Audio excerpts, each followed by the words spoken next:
Les différentes couches sociales et politiques de l'Ituri s'est dû profondément touchées par la violence perpétrée dernièrement par les groupes armés locaux et étrangers à Irumu, Djougou et sur la RN4 à Mombasa. Les cas le plus récents sont ceux du massacre de civils le dimanche 8 mai au camp Blanquette dans la région de Mungwalu et les camps de déplacés de l'Oda. Le 9 mai 2021, Spanda, des habitants interrogés désapprouvent l'idée de la ville morte comme solution au problème sécuritaire en Ituri.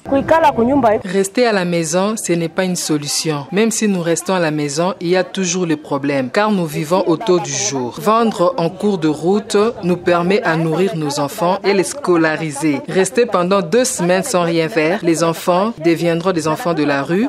Le notable Pascal Dudanga Cavarios et le député provincial honorable Pascal Kakoraki Bagouma appellent à la conscience collective du peuple iturien et à faire confiance aux forces armées pour faire échec à l'ennemi.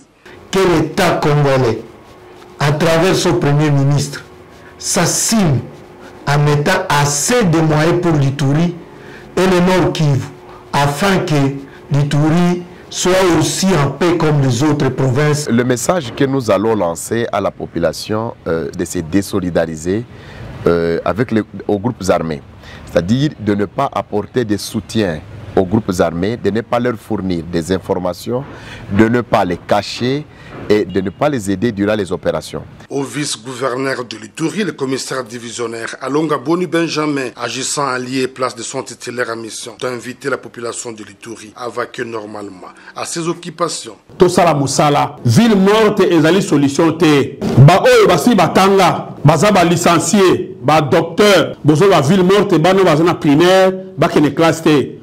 Lobi boni bazala banani, kaka yo tangaka pono manipula kabaninga, totika makambo wana.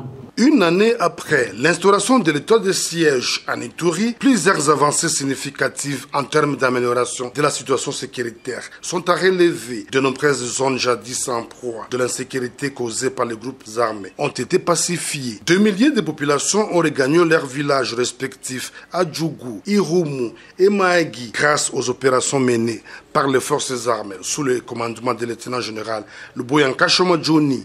À ce jour, les forces loyalistes poursuivent sans désemparer les opérations de traque de groupes armés avec comme objectif ultime la restauration de l'autorité de l'État. C'est toute la province.